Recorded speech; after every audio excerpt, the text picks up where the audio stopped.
Assalamu alaikum everyone here. My name is Revati. Brother Zakir, I'm your great fan. I'm very much enlightened by your talks and lectures on Islam and comparative religion.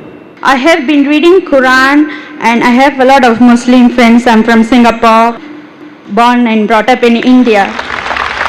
I have some questions and please clarify. Thank you so much. My question is, can we relate the regeneration of skin for hellfire as stated in Quran chapter 4 verse 56 as reincarnation of new life for real suffering? Thank you. Sister asked a very good question. Thank you. She said that can we relate? She said that she has heard my talks and she is impressed, alhamdulillah. That's the reason she's quoting with reference, alhamdulillah. She's saying that the Quran says in Surah Nisa chapter 4 verse 56 that the skin is replaced so that you can feel the pain. Is it similar to reincarnation and a person is born again in this world?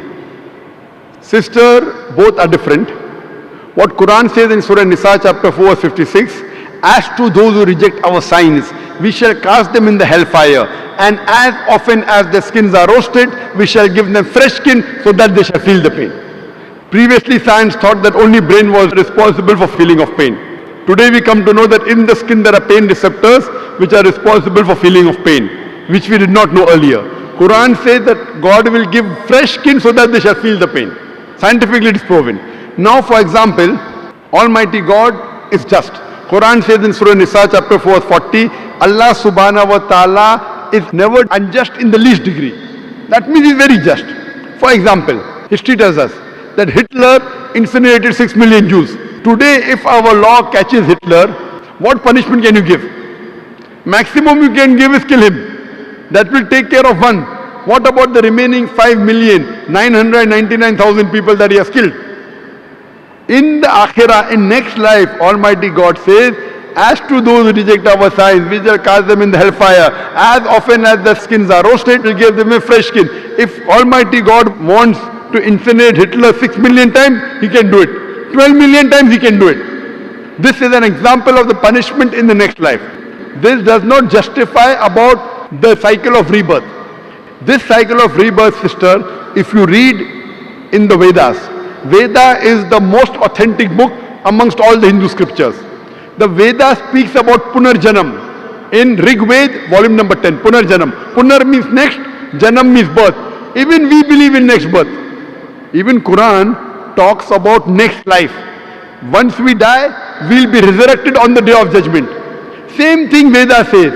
Punarjanam means next life. But the scholars of Hinduism, they came out with a philosophy known as Samskara.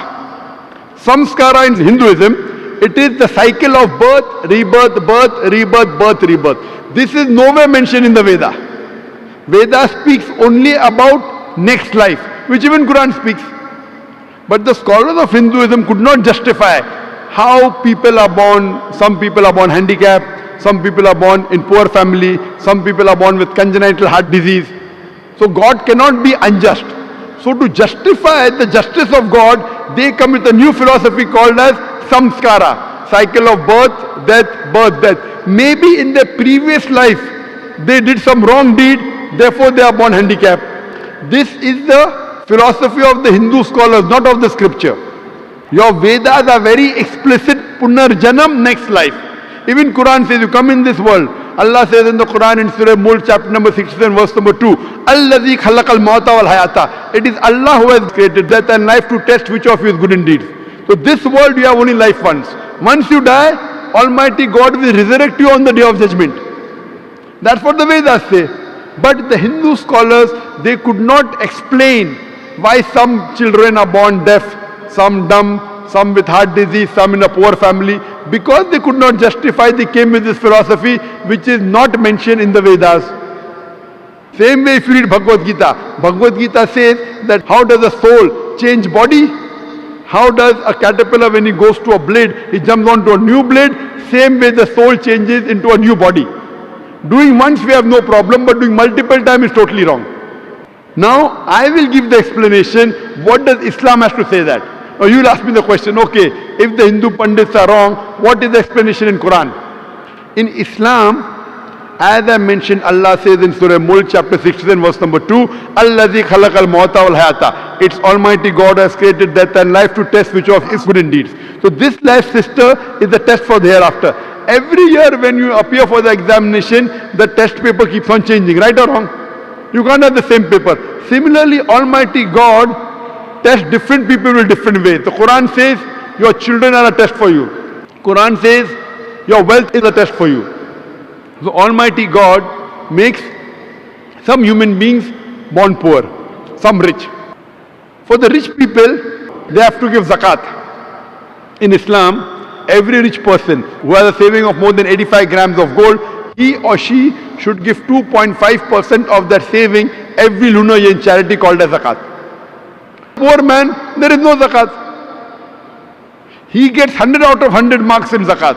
The rich man, if he doesn't give zakat, he'll get 0. If he gives half zakat, he'll get 50%. We say, Arey, garib hai, arey, poor man.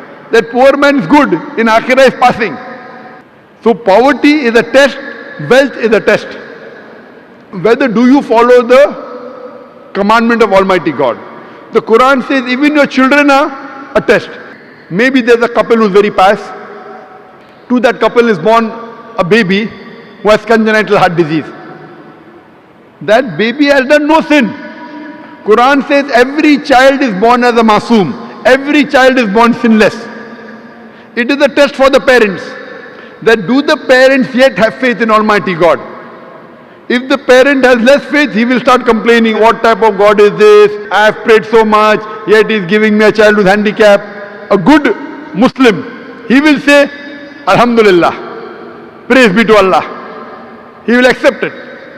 He will not complain. Maybe God wants to give that parent higher degree. If you pass your bachelor's in arts, easy test, you get bachelor's degree. But if you pass MBBS, you get doctor in front of your name. But to pass MBBS is difficult. So maybe Almighty God wants to give that parents a higher degree in Jannah. Even if they pray 5 times, now God wants to test them by giving them a child which is handicapped. To see whether the parents yet have faith in God or not. If they pass the test, they get a higher degree in Jannah. So the wealth, poverty, health, disease is a test.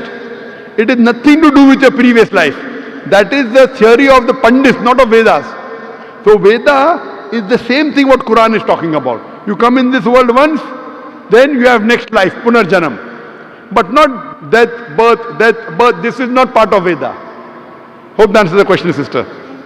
Sister, do you believe there is one God? I believe that there is one God and Prophet is a final messenger. Thank you. MashaAllah. Do you believe idol worship is wrong? No, I'm not doing idol worship for the past 9 years. And I would like to take Shahada with my children in Singapore later. Thank you so much.